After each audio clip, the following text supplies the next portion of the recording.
Bienvenue dans l'art de ta puissance, ton podcast d'empuissancement préféré.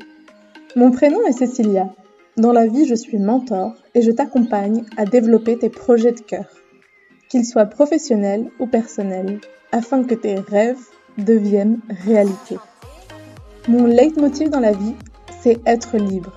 Et j'œuvre au quotidien en semant des graines de conscience pour qu'ensemble, nous osions être puissants et libres. Mets-toi à l'aise, l'épisode du jour va commencer. Bonjour à tous et bienvenue dans ce nouvel épisode de l'art de ta puissance. Aujourd'hui, on va parler de puissance créatrice avec Olivier.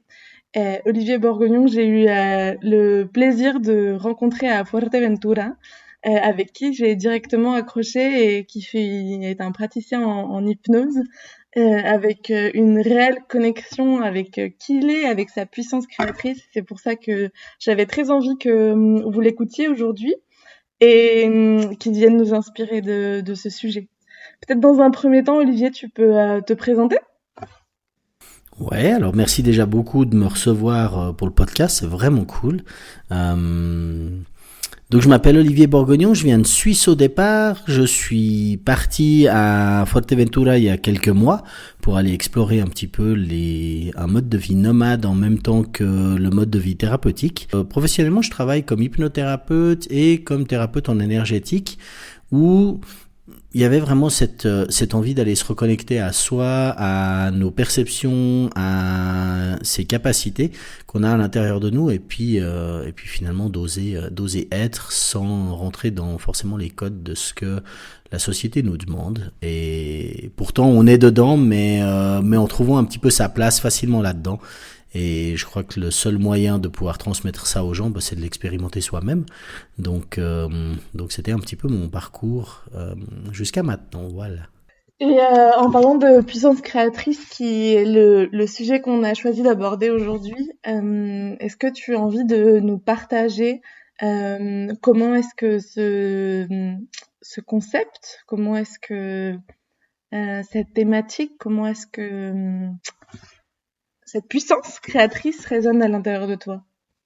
Alors je crois qu'il y a vraiment dans cet aspect puissance créatrice, il y a vraiment deux mots. Il y a vraiment cette partie d'abord de la puissance et très souvent les gens entrent, je me rends compte, dans un aspect de peur, dans un aspect de peur de ce qui pourrait se passer, de peur de l'échec, de peur de l'abandon, de ce que les gens pourraient penser. Et ça, c'est cette forme d'impuissance, justement. C'est de se dire que la connexion à ce qu'on fait vient du regard de l'autre et de la perception de l'autre. Et je crois que rentrer dans sa puissance, c'est vraiment rentrer dans cet aspect de je vais m'accepter moi-même pour ce que je fais. Il n'y a pas de juste et de faux dans ce que je vais faire. Ce sera toujours juste. Simplement parce que je vais accueillir que je rentre dans quelque chose qui résonne en moi. Et cet aspect finalement va amener la partie créative parce que plus on va oser exprimer notre puissance, plus on va rentrer dans un aspect créatif de notre vie. On va se laisser guider par ce qui résonne en nous, par ce qu'on peut percevoir chez les gens, dans nos envies, tout d'un coup, de se dire, cette idée qui m'est venue, elle est pas anodine, elle est peut-être venue chez d'autres, mais elle vient chez moi, c'est pas pour rien. C'est pas un hasard qu'elle arrive ici. Et comment est-ce que moi, je vais pouvoir interpréter et développer cette idée, ce projet, cette envie que j'ai au fond de moi. Et comment je vais pouvoir, on va dire, éclore cette graine, faire éclore cette graine que j'ai au fond de mon âme. Ah, je trouve ça hyper poétique et je résonne fortement avec ce que tu partages et notamment aussi avec le témoignage que tu nous as donné au début de pourquoi être venu à Fuerteventura et pour ma part, je suis venue avec un peu la même démarche, avec cette envie d'être cohérente entre mon projet, ce qui m'animait à l'intérieur et ne pas être happée par les peurs que je pouvais avoir. Et c'était quelque chose de très important pour moi parce que je sentais, ça faisait des mois que je rêvais de voyage. Je rêvais d'aller loin, je rêvais de l'Inde, je rêvais de l'Indonésie, je rêvais de l'Afrique du Sud. C'était une envie très forte et en même temps, ça correspondait pas à certains autres paramètres, notamment familiaux, notamment financiers, où j'avais pas envie ni d'être aussi loin pour toutes ces raisons-là. Et un jour, en rêve, les Canaries me sont apparus et le matin, je me suis réveillée, j'étais pas heureuse, il faisait trop froid dans ma maison dans les Landes et j'étais là, non, c'est plus possible, je peux pas continuer de vivre là, ici, parce que j'ai peur de pas réussir à partir. Et je suis partie à Fuerteventura avec une option de maison pour 2 mois. Et genre, ça fait 5 mois que je suis ici et il s'est passé plein de choses merveilleuses. Mais ça a commencé par oser écouter cette intuition, moi je l'appelle cette pulsion de vie qui existe à l'intérieur de nous. Et utiliser notre puissance créatrice, notre être, qui l'on est réellement, pour le mettre au service de cette pulsion de vie. Et, euh, et, et ouais, et j'avais juste envie de partager aussi ce témoignage parce que comme tu le dis bien, ici on est là pour inspirer depuis qui l'on est, depuis notre propre expérience et pas pour parler de de concepts et de choses philosophées sans l'avoir vécu. Et justement, en vient ma prochaine question, c'est peux-tu nous raconter la relation que tu as vécue avec ta puissance créatrice, avec ton être? Alors il y en a plusieurs. Je crois que depuis mon enfance, j'ai passé par 9 métiers. Et dans ces différents métiers, il y avait toujours une résonance. Il y avait toujours l'humain. Il y a toujours eu une phase de transmission et de connexion à l'humain. Et ça passait par au départ, je faisais de l'informatique et il y avait de la programmation. Et ce qui est intéressant, c'est que maintenant, en tant qu'hypnothérapeute, on travaille avec des programmes finalement. On est tous des programmations émotionnelles et je commence à voir les liens. C'est un petit peu comme je donne souvent l'image de ce petit dessin avec les points comme ça et on doit relier les points avec les numéros et c'est quand tout d'un coup on a relié tous ces points qu'on se rend compte de tout ce cheminement de vie, qui nous a amené où, quoi, comment et où est-ce que ça a finalement résonné et que chaque élément est un petit peu une brique jouet sur laquelle on va pouvoir construire quelque chose. Et les 2 dernières qui me sont vraiment arrivées, c'était le départ à Fuerteventura aussi, où j'avais une envie d'aller à la mer. Donc finalement, dans mon parcours, toi tu le connais, mais peut-être pour ceux qui ont besoin un petit peu de ça, il y a quelques années, je vivais en couple, famille recomposée, ma compagne, on lui déclare une maladie, un cancer, elle décède, et en 2020. Et à ce moment-là, déjà avant, on avait une envie d'aller en mer, d'aller se reconnecter, à aller découvrir un petit peu cette énergie de la mer. Et moi, j'avais cette intuition que c'était Fuerteventura. J'étais venu une fois pendant 15 jours, mais c'est pas l'endroit où je me disais, ouais, c'est vraiment l'endroit où j'ai envie d'aller. Ça résonnait pas du tout. Il y avait pas c'était pas la magie quand même. C'était sympa, mais c'était, tu vas en vacances de surf comme ça et ok. Et à chaque fois que je me reconnectais au fait de où est-ce que tu vas aller, j'avais cette petite voix en moi qui me disait, tu vas à Fuerteventura. Et j'étais là, non mais c'est bon, je me parlais à moi-même en me disant, non mais c'est bon, Fuerteventura, bof quoi. Et puis là, j'étais là, non, j'entendais cette voix qui disait, non, tu vas à Fuerteventura. Et à un moment donné, je me suis dit, mais tu vas la suivre, cette intuition, elle est pas pour rien. Si elle revient comme ça, c'est qu'il y a quelque chose à découvrir. Et là, à un moment donné, il y a eu ce moment magique de prendre la décision de tout quitter en Suisse, de lâcher effectivement tout ce que j'avais. J'étais en location dans un appartement, mais effectivement de lâcher l'intégralité de tous mes biens, tout mettre dans ma voiture, 3 sacs à dos, une table de massage, poser un matelas dessus et me dire « Ok, tu pars ». Et puis à partir de là, vivre 7 mois dans ma voiture, ça a fini, là maintenant je me rends compte, ça fait 9 mois avec un retour en Suisse. Et avec des rencontres incroyables, reconnecter justement avec une part spirituelle de moi, reconnecter avec une connexion énergétique aussi, pouvoir continuer ce cheminement que je faisais en travaillant à distance et qui d'ailleurs amène au deuxième élément où je suis rentré dans cette puissance, c'était l'hypnose, les soins énergétiques.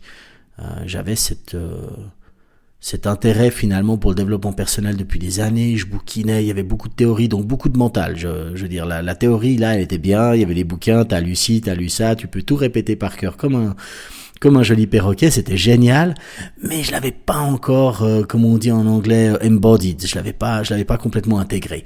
Et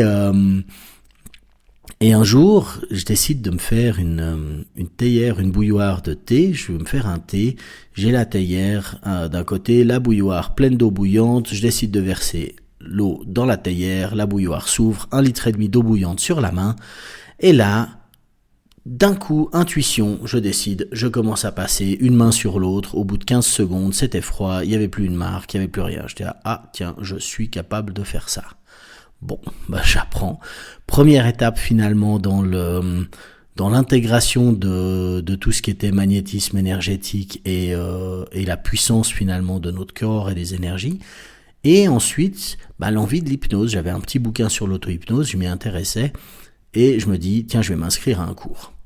Là, cours en février, on est en décembre de l'année d'avant, 2019, je contacte l'organisme et ils me disent non, désolé, c'est plein, il y a liste d'attente de 15 personnes et quand est la prochaine session? Mars. Bon écoutez, inscrivez-moi pour mars. Non, mais c'est plein aussi, il y a liste d'attente, ce sera avril. Et là, je sais pas, je dis à la dame, écoutez, je paye, je viens, mais je sais que je serai là en février. Et puis elle me dit, mais vous avez pas compris, on a une liste d'attente, et mars aussi. Je dis, ouais, non, mais je sais. Mais en fait, je vous vois en février, je serai là pour le cours. 3 jours avant le cours, coup de fil, bonjour monsieur Bourguignon, excusez-moi, vous êtes toujours disponible, on a de la place. Et je lui dis, oui, je savais, en fait, je vous avais dit que je serais là. Et là, elle me dit, effectivement, comment vous aviez su? Je dis, je ne sais pas, mais voilà. Et je crois qu'on a cette connexion comme ça très profonde à notre intuition où on a des signes et des messages quand on se laisse porter par je ne sais pas pourquoi je dois y aller, je ne comprends pas pourquoi, mais intérieurement je sais et j'y vais. Ouais, il y avait un exemple d'une personne qui disait pense au moment où en plein milieu de la nuit tu vas chercher ta bouteille d'eau et puis tu penses à quelque chose et tu te dis ah non c'est pas bon, c'est pas ça. Puis tu penses t'es dans le choix entre par exemple deux formations et t'arrives pas à prendre ta décision et en plein milieu de la nuit quand t'es en train de te convaincre depuis ton mental que non, apparaît devant toi un petit dépliant d'une pizzeria où il y a un mot-clé qui correspond à l'une des écoles ou l'une des formations. Et c'est toutes ces petites informations que nous amène la vie, ces petits cadeaux où on nous dit non, en fait, c'est par là. Et ça, c'est quand on commence parce que parfois, c'est plus difficile d'écouter son corps. Et je sais que toi et moi, on a maintenant cette facilité d'avoir juste à écouter notre corps et de savoir si ça fait sens ou si ça fait pas sens. Et en même temps, quand on a commencé dans ce chemin de développement personnel avec tous ces livres et tous ces podcasts et toutes ces formations, je pense qu'on n'avait pas la même capacité à pouvoir écouter notre corps et que c'est quelque chose qu'on développe au fur et à mesure. Donc j'avais envie de partager le fait que si c'est pas encore clair pour toi qui est en train de nous écouter et tous ces petits messages et toutes ces petites intuitions qui arrivent à toi, regarde juste les signaux que sont en train de t'envoyer la vie. Quand t'es à un carrefour, quand t'es en train de prendre une décision, si t'as envie de te lancer dans quelque chose, dans un nouveau projet, regarde les signaux que t'envoie la vie, si c'est le chemin ou si c'en est un autre, parce qu'il en existe plein. Et notamment, il y a aussi plein de signaux qui viennent nous montrer que c'est pas forcément le chemin le meilleur pour nous, notamment avec plein de petits, pas forcément le meilleur, mais il y a plein de petits défis qui peuvent apparaître sur notre chemin et savoir faire la distinction entre les défis qui sont en train de nous montrer non en fait c'est pas la manière correcte de le faire et continue d'apprendre, continue de développer tes compétences et ton être, continue d'apprendre à briller et ensuite tu y arriveras. Est-ce que tu as envie de nous parler justement de ces défis qui sont apparus dans ton processus de récupérer ta puissance créatrice? Enfin, en fait, c'est pas est-ce que tu as envie, s'il te plaît, tu peux nous parler de ces défis? Bon, je crois que tu fais référence au défi de mon expérience kitesurf, un petit peu potentiellement. Même pas, j'avais pas d'idée, moi, juste raconte-nous. Alors bon, il y en a eu certains, mais il y a quand je suis arrivé à Fuerteventura, effectivement, il fait bon, on est en bord de mer, c'est sympa. J'ai 47 ans, je me dis j'ai quand même envie d'apprendre à surfer. Après 28 cours de surf, je me lève toujours pas. Je me dis il y a quand même un truc qui déconne. C'est compliqué, je me pète 2 fois l'orteil. Je me dis bon d'accord, mais je continue. Je me dis d'accord, ça a l'air sympa. Ensuite, je m'étais inscrit j'ai pris un pack pour apprendre à faire du kitesurf. Donc je me suis dit, bon, si le surf ça passe pas, j'ai essayé de faire un peu de skate, c'était sympa aussi. Toujours en gardant cet aspect de développement personnel, de profiter de la plage, de me dire, ok, je vais vivre un petit peu pleinement une année d'aventure un petit peu. Et donc je m'inscris pour un cours de kite. Derrière, j'ai une copine... Non, derrière je me dis, ah ouais, mais c'est loin, parce que c'est en juillet, on était début juin. Je dis non, j'ai envie d'apprendre un peu plus vite. Donc je m'inscris pour 5 heures de cours de kite avant, avec un gars, Antoine, que je rencontre sur l'île. Et donc 5 heures pour apprendre sur le bateau. Et là, au moment où je parle à 2 copains qui me disent, ah mais moi j'ai ma copine qui commence cette semaine, tu veux pas commencer aussi? Et puis moi, ah bah super, vas-y, inscris-toi aussi. Mais sauf que j'ai rien annulé du reste, donc me voilà pour 15 heures de kite, enfin 15 cours de kite d'affilée planifiés. Super, je commence à apprendre le kite. Première session, ça se passe bien. Les premiers cours, c'est cool. Ensuite, je vais sur le bateau, donc pour le deuxième bloc de 5. Là, je me pète le petit doigt. En fait, la dernière phalange du petit doigt. J'ai les tendons qui ont sauté. Ils sont pas complètement remis, mais c'est ok. Je me dis, je continue. Je me prends 1 ou 2 vautrées quand même, mais j'y vais, c'est bien, c'est sympa. Et ensuite, j'ai la 3e session de 5. Ça, c'était dans une villa sur place qui fait kite et surf. Donc, un package tout inclus qui est super sympa. L'environnement est joli. Je me dis, cool, j'y vais. Au bout de 3 cours de kite, je commence à me sentir à l'aise. C'est là qu'on commence à trouver des sensations finalement, je veux dire à mon rythme, où là, je commençais à percevoir de me dire, j'arrive en autonomie. Sauf qu'à ce moment-là, manque de pause sur la 3e session, je me sens super bien, je ripe sur des rochers, avec la planche, je finis par rebondir sur les rochers, je m'ouvre la main gauche, la chair sort, 10 points de suture en sang, 8 semaines de récupération. Voilà, c'est encore, c'est remis mais pas encore. Et là, on est à 3 mois maintenant. Et tout d'un coup, sur le moment, j'ai eu un petit peu de temps pour réfléchir à tout ça et me dire, mais qu'est-ce qui se passe, quoi? Ça aurait pu être la tête, ça aurait pu être beaucoup plus grave, ça a été que la main, il y aurait pu avoir énormément de casse. Je me dis, on vit pas sans... quand on vit pleinement. Donc à un moment donné, on peut faire le choix. C'est un peu Mike Horn qui disait, on fait le choix d'une vie très tranquille et longue ou d'une vie pleine d'inconnus et pleine de péripéties et courtes. À un moment donné, il y a en plongée, on dit il y a des plongeurs, il y a des vieux plongeurs, il y a des plongeurs téméraires, mais il n'y a pas de vieux plongeurs téméraires. Et c'est un petit peu ça. Mais là, il y a eu un questionnement à me dire, c'est pas un défi en fait. Tu choisis le truc. Oui, il y a ces situations qui t'arrivent. À quel moment est-ce que tu vas écouter le signe que là, ça monte crescendo? C'était un petit orteil, un deuxième, un doigt, une main. À quand le suivant? Est-ce que là, tu es en train de plus écouter le fait que toi, tu as envie de faire ça par rapport à ce pourquoi tu es venu sur l'île, qui était, tu as un autre cheminement aussi. Et puis je me suis dit, ok, tu vas mettre ça un petit peu de côté, tu vas revenir à ce pourquoi tu étais, revenir à méditer, aller discuter, prodiguer des soins, rencontrer du monde qui était plus dans ce chemin de vie-là. Et puis étonnamment, à partir de là, je me suis pas fait mal. Donc, il semblerait qu'il y ait quand même un petit truc qui se soit bien passé dans tout ça.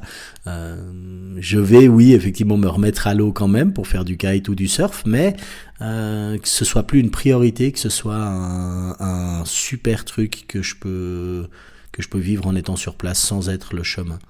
C'est drôle quand on essaye d'éviter notre chemin de vie et qu'on essaye de faire d'autres choses et comme la vie nous y ramène d'une certaine manière. C'est hyper drôle parce que parce que sur le moment tu piges pas forcément en fait, tu vois les trucs, tu dis oh merde, je me suis quand même fait mal quoi. Mais sur le moment c'est étonnant parce que même au moment où je rentre à la villa avec la main complètement bandée et puis avec tous les points de suture, les gens sont là oh mon dieu mais c'est horrible et tout, et puis moi j'étais là-bas en fait non.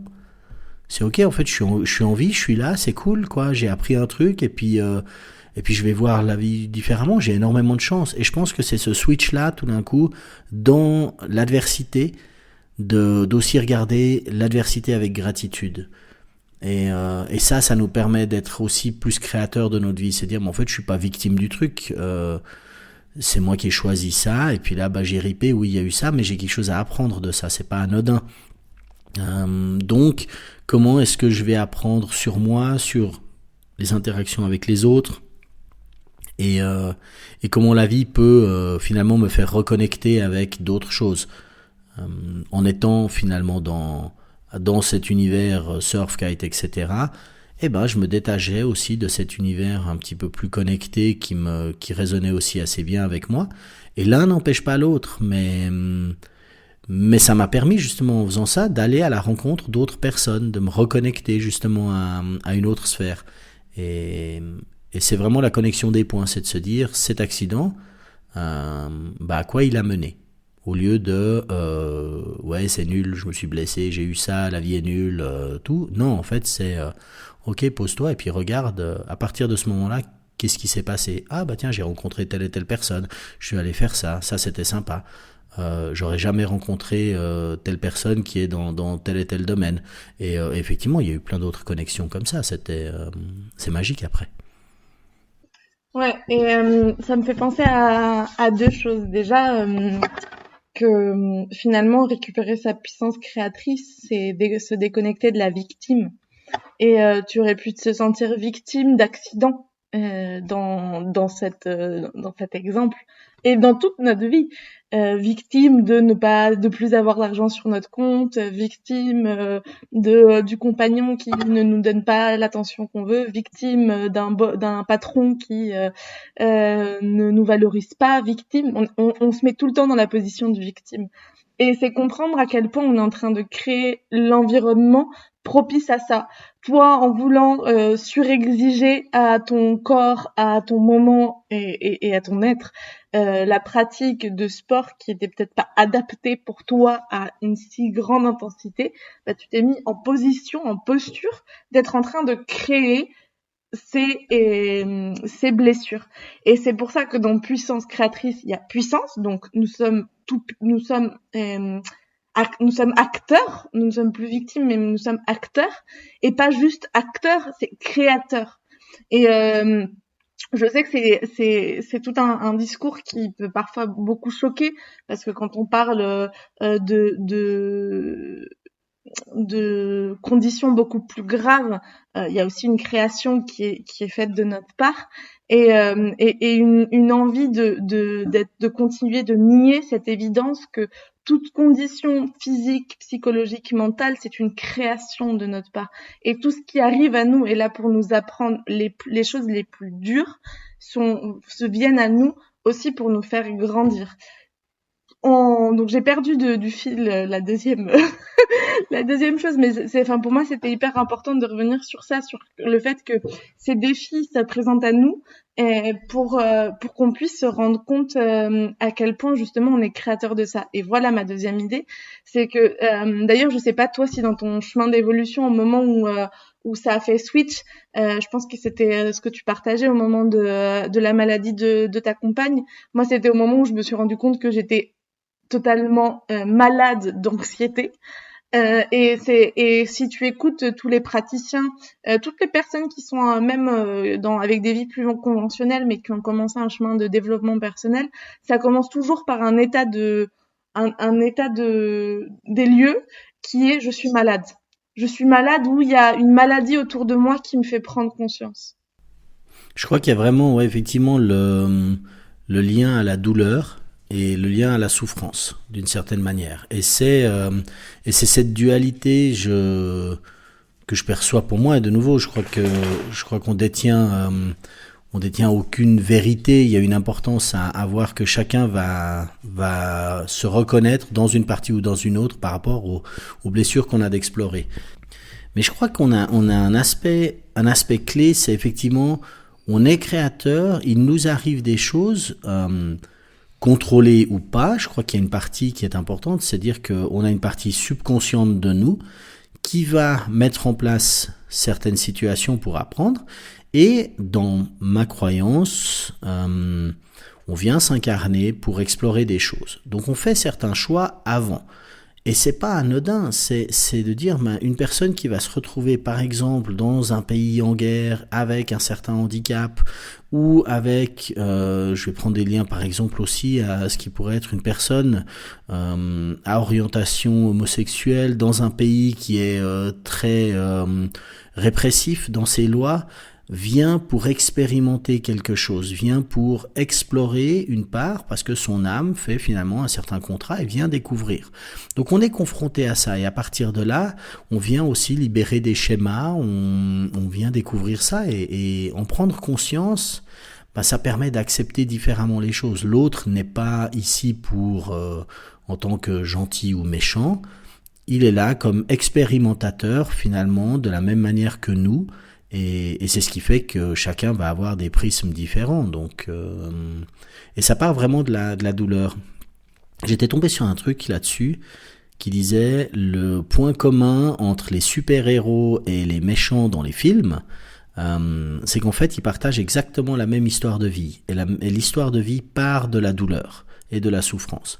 Sauf que un fait le choix de détruire le monde parce qu'il a eu mal, et l'autre fait le choix que personne n'ait plus jamais mal parce que lui a eu mal. Et ça part de la même source. Donc après, c'est à nous de décider. Et ça vient du libre arbitre et de notre choix. Ouais, je trouve ça magnifique. C'est notre choix, et c'est faire des choix au quotidien de qui je m'entoure, de quoi je m'entoure, qu'est-ce que je choisis consciemment de mettre en place pour retrouver le bien-être, pour retrouver la santé, pour retrouver, reconnecter avec qui je suis profondément. Et j'adorerais que tu nous parles de tes astuces, de justement des outils que tu as pu mettre en place au quotidien pour toi, et que tu aurais envie aussi de transmettre à ces personnes qui sont en train de nous écouter et qui se demandent, ok, j'adore ce qu'ils disent, mais qu'est-ce que je peux faire concrètement? Ouais. Alors concrètement, un des premiers outils, je pense l'outil le plus simple que j'aurais à partager, c'est vraiment c'est la liste de gratitude. Ça peut paraître très anodin comme ça, mais c'est de prendre le temps le matin ou le soir, mais je trouve que le soir souvent est assez propice à ça, soit d'avoir un carnet, soit de le mettre, si on est avec notre téléphone, de se dire ok, je le marque sur le téléphone, mais de prendre le temps d'écrire 3 gratitudes, un minimum de 3 choses pour lesquelles on remercie simplement la journée, et de aussi dans ces gratitudes avoir de la gratitude pour quelque chose de pas cool. Parce que souvent on va dire ouais non mais c'est super, j'ai passé une chouette journée, et on va noter que les choses positives. Ça veut dire qu'en fait on a une forme de déni des choses négatives finalement, de se dire mais ça c'était pas cool, donc je vais pas avoir de la gratitude pour ça. Et c'est sur le moment de se dire merci pour cette situation difficile que j'ai peut-être vécue parce que j'ai appris. Donc ça c'est vraiment un aspect je pense qui est assez simple, c'est de prendre le temps pour ça. Et le matin quand on se réveille, juste peut-être à la première inspiration de juste se remercier de se réveiller le matin. Chose auxquelles on pense pas, on se lève, alors certaines personnes vont se coucher en faisant la gueule et pas comprendre que le lendemain matin en se réveillant ils sont énervés, et ils en oublient le miracle finalement de juste être là, toujours être là, et c'est un cadeau qui est pas donné à tout le monde, et on a tendance des fois à l'oublier. Juste prendre conscience de ça. Peut-être regarder la personne avec qui on est, si on est en couple, et puis juste l'observer et puis remercier pour la personne, la leçon, la situation, tout ce qu'on a à vivre, et puis de rentrer dans une forme vraiment d'expérimentation de la vie sous un autre biais. Ça, ce serait peut-être le premier outil. Et après, on rentre dans des outils qui sont peut-être un petit peu pour certains plus complexes, mais explorer la forme de méditation, d'auto-hypnose, de connexion à soi. Il y a une forme de dogme de la méditation qui se met souvent en place en disant il faut se poser en tailleur, on fait des mantras et puis on fait ça. Et en fait, c'est absolument pas ça. Je crois que la méditation, c'est une reconnexion à soi. Elle peut être une reconnexion au travers du moment où je prends peut-être mon petit déjeuner ou mon café et je vais être dans l'instant, je vais sentir les saveurs, je vais être présent à mes sensations. Ça peut être en me promenant. Quand je me promène, essayer de me rendre compte si je suis déjà en train de réfléchir à ma journée de boulot, si je suis en train de penser à tout ce qui m'est arrivé hier ou si je suis juste là en train de marcher. Puis de prendre le temps de sentir ce que je sens, les odeurs, peut-être le bruit d'un oiseau, le bruit des feuilles, selon l'endroit où on se trouve, être dans la perception. Et juste ça, rien que ces deux choses-là, c'est déjà transformateur parce que tout d'un coup, on rentre dans une autre forme de perception. On est là, et ça n'empêche pas de se projeter dans le futur pour des envies qu'on peut avoir, ça c'est aussi, il y a une importance, mais on est là. Et en étant là, eh bien, je trouve que ça équilibre déjà beaucoup. Ouais, ça équilibre notre énergie, ça équilibre nos envies, ça équilibre nos émotions, ça équilibre notre psyché avec des pensées souvent plus construites et moins un flot impromptu de pensées pas toujours positives en plus. Euh, je suis vraiment d'accord. Je t'écoutais et je me disais que c'était impressionnant parce que et finalement, on a tous même commencé quasiment par les mêmes outils, au moins du début, puis après chacun a eu des affinités différentes avec d'autres outils. Moi, je sais que j'ai aussi beaucoup utilisé ma créativité, mais parce que je suis une personne très très créative et qui en plus avait été déconnectée de cette part d'elle pour des raisons personnelles et familiales. Mon père est un artiste et je déteste mon père.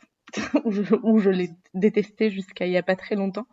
Et donc du coup, j'avais totalement arrêté de créer.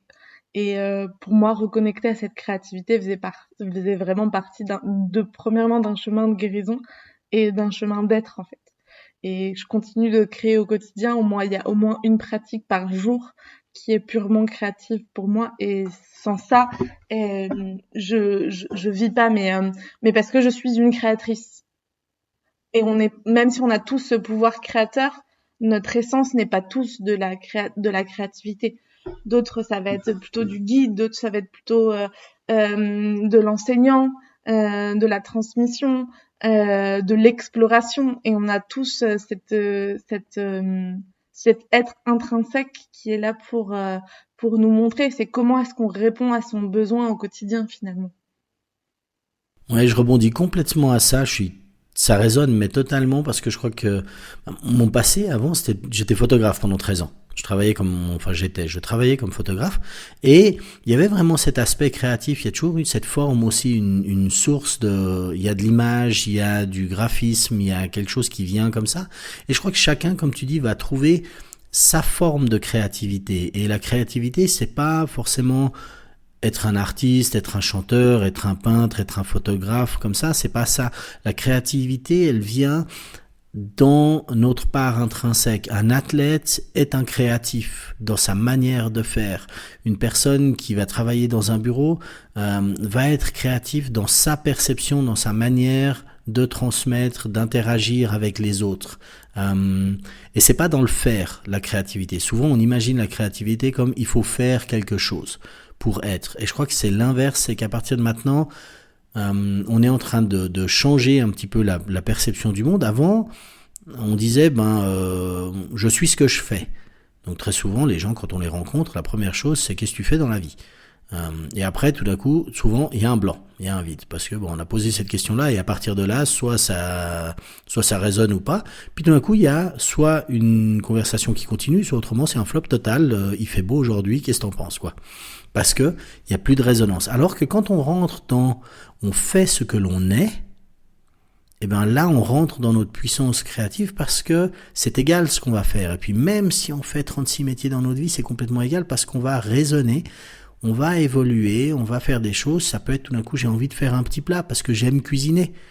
Ok, ou j'ai envie de lire. Un des trucs que ma compagne adorait faire à l'époque, et je trouvais ça assez magique dans sa puissance créative, c'est que on pouvait se poser sur une plage ou dans un parc et tout, Puis tout d'un coup, je me posais à côté d'elle, elle lisait un bouquin, et puis elle avait envie de me lire un passage. Et puis elle prenait plaisir à lire ce passage-là, comme ça, à haute voix, me lire une partie du livre. Et c'était hyper puissant. C'était d'une grande créativité finalement, parce qu'il y avait la vibration de sa voix, il y a toute une fréquence. On transmet énormément par notre propre forme de créativité. Qui est-ce que je suis? Et, et c'est pas une réponse dans le faire. Souvent les gens se disent qui est-ce que je suis, alors il faut que je devienne ci, que je devienne ça. Non, non, non. Il faut juste que, comme un enfant, il fait un château de sable et je crois qu'on avait eu cette discussion une fois les deux, mais c'était de dire pourquoi est-ce que les enfants ils vont sur la plage, ils font un château de sable, mais tu penserais qu'ils le feraient loin de la mer. Non, non, non, non. Ils le font coller à 1 mètre des vagues, en sachant que les vagues vont monter, descendre, il va y avoir une marée, ça va complètement anéantir le château, mais en fait, il y a la construction du château et ensuite il y a le bonheur de le voir se faire ramasser par les vagues pour pouvoir en construire un autre. Et ça, on est dans l'être, on est dans la présence du truc. Et certains vont vouloir faire des grands châteaux, des petits châteaux, des tas, on s'enterre. Chacun va avoir son truc. Et c'est de retrouver cette partie de nous très, très enfant finalement dans le jeu du jeu. Et dans le jeu de ton jeu, quel est le plus beau cadeau que la vie t'ait fait à partir du moment où tu as justement décidé de reconnecter à ta puissance créatrice? Je crois d'être, simplement. J'étais en train de chercher avec le mental et je me suis rendu compte qu'en fait, il n'y a pas d'autre réponse que ça, c'est être. Laisser maintenant complètement venir l'inconnu.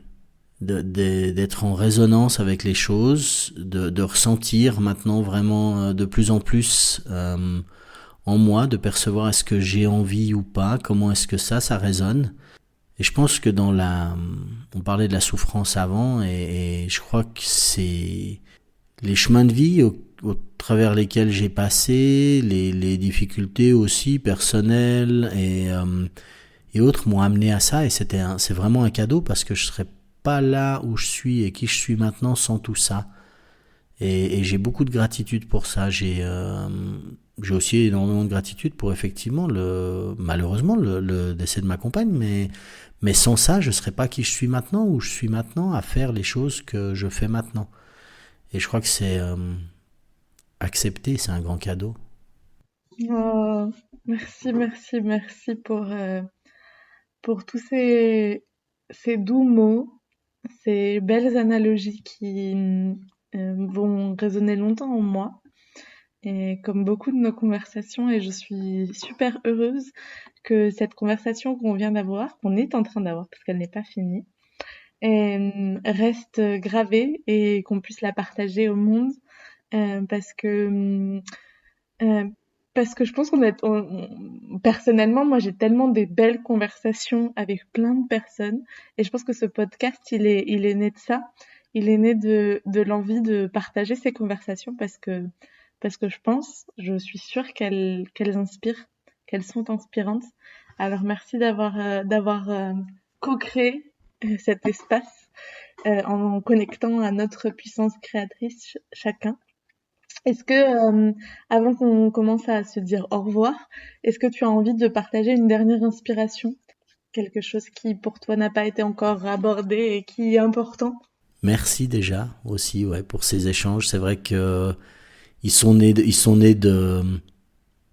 d'une rencontre, je veux dire déjà, et je crois qu'il y a la rencontre naît de la pensée, naît d'une énergie, et je crois que j'ai envie de dire aux gens, oser aller vers l'autre, oser ne pas savoir, oser simplement être vous-même. Ça veut pas dire qu'il faut foncer vers les gens pour leur parler, c'est de se retrouver dans un endroit en se disant qu'est-ce que je fous là, et finalement tout d'un coup il y a un truc joli qui se passe et c'est pas anodin, et c'est ce qui a fait qu'au bout de quelques mois on est là finalement, c'est de se dire on va explorer quelque chose qu'on connaissait pas l'un ou l'autre, se retrouver sur une île où par intuition, on s'est dit, bah, je vais là-bas, mais on savait pas trop pourquoi. Et puis, tu as envie de dire, bah voilà, toi des Landes, moi de Suisse, avant avec une compagne bretonne, où j'ai vécu en Espagne pendant des années, mais rien à voir. Aux antipodes de nos cheminements de vie, finalement, que ce soit en âge ou en ce qu'on a vécu. Et tout d'un coup, bah voilà, on débarque, on se retrouve à Fuerteventura. Il y a quelques événements sur lesquels on se croise, on se recroise. Puis tout d'un coup, bah, ça mène à un café qui mène à un ou deux échanges, une discussion, en disant, ok, on lance ce truc, tu lances ça, et puis tu m'invites ici. Donc, croire en la magie vraiment de toutes ces connexions et de savoir que tout est là autour de nous et de se dire, mais quel bonheur en fait, quel bonheur, quelle joie incroyable et quelle chance on a. Quelle chance on a de pouvoir vivre ça, de pouvoir échanger, partager ça, observez, soyez observateurs de toutes ces petites choses et souvenez-vous que tout est un cadeau. C'était cette phrase d'Einstein, je crois, qui disait soit on peut voir la vie comme le fait que rien n'est un miracle ou que tout est un miracle en fait. Et moi je crois de plus en plus percevoir que tout est un miracle. Et j'ai un dernier truc à partager, mais qui est de nouveau c'est une métaphore, mais je crois qu'elle résonnait assez bien. Le jour de l'enterrement de ma compagne, il y a des amis qui sont venus me voir en me disant mais c'est terrible et tout. Et puis j'ai dit oui, ok, la mort est terrible à ce niveau-là pour nous humains. Je dis mais moi je prends ça comme un privilège. Puis il me disait ça, il me regarde avec des grands yeux en me disant un privilège. Et je dis il nous faut une chance sur 400 milliards, je crois, 400 millions ou 400 milliards en tant que spermatozoïde pour finalement être fécondé un ovule et ensuite exister. À partir de là, ma compagne était bretonne, venue vivre en Suisse. À l'époque, je vivais en Espagne, à Majorque, et tout d'un coup, je viens en Suisse, je la rencontre. Elle n'avait pas prévu de rentrer dans une relation, moi non plus. Finalement, on passe une soirée, on passe la soirée ensemble, on se dit encore, ouais, encore, allez, deuxième nuit, ok, encore, ouais, encore, ok. C'était parti pour 13 ans. On avait des envies de se dire à un moment donné, histoire de faire un pied de nez à la vie, on se mariera à 80 ans, histoire de se marrer, et on allait faire des fêtes de non-mariage jusque-là. Et je trouvais qu'il y avait une magie à ça de dire, mais quelle est la probabilité dans le monde de faire ces rencontres-là ? De la même manière que cette rencontre qu'on fait avec toi, Cécilia, finalement, c'est exactement ça, c'est de se dire, mais quelle est la probabilité ? Elle est nulle statistiquement sur 8 à 9 milliards d'habitants sur la planète. Et puis à partir de là, c'est de se dire, mais c'est un privilège. J'ai un privilège de faire cette rencontre-là et une grande reconnaissance envers la vie pour tout ce que j'ai pu explorer, ce que j'ai pu apprendre, les métiers que j'ai pu faire, les endroits où les personnes, les discussions, quel que soit l'âge, le milieu, l'endroit, quoi. Et quand on reconnaît la vie comme un privilège et tout ce qui nous arrive comme un privilège, ça change pas mal de trucs. Ouais, on est des privilégiés définitivement. Merci Olivier pour ce partage encore. Et c'est toujours le moment où on laisse un espace pour que notre invité puisse partager ses actus, puisse partager aussi la manière dont on le rencontre, ses services. Qu'est-ce que tu nous proposes ? Alors, vous pouvez me retrouver sur mon site internet www.olivierborgognon.com, donc BORGOGNON. Des fois on met des U, on met des I, donc là il y en a pas. Et simplement donc je prodigue des soins énergétiques et de l'hypnose à distance principalement. Je sais pas exactement où je serai dans le monde, donc je vais quand même pas mal bouger et je crois que c'est un petit peu mieux comme ça. Et normalement, au moment de ce podcast, j'aurai terminé une partie de formation pour permettre de faciliter des sessions d'activation de Kundalini à travers le monde aussi. Donc je bougerai un petit peu et l'idée c'est de pouvoir effectivement les faciliter en français, en anglais et en espagnol un petit peu selon les endroits. Donc ça va être un petit peu ça. Les réseaux sociaux, je sais pas encore si je vais les garder ou pas. J'ai toujours mes réseaux sociaux, donc sur Instagram, Olivier Borgognon Hypnose, et les autres sont un petit peu liés à ça. J'ai envie de dire, ça va dépendre. Mais j'ai cette grande réflexion sur le fait de vouloir rester sur mes réseaux sociaux ou pas. depuis quelques années. Donc, à voir, à suivre un petit peu comme ça, et je pense que ça va être l'endroit. N'hésitez pas si vous avez des questions, à aller découvrir un petit peu ce que je fais.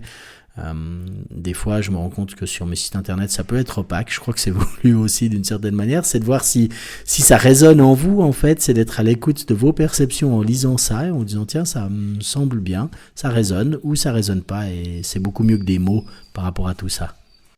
Génial, j'adore l'idée de raisonner avec l'opaque.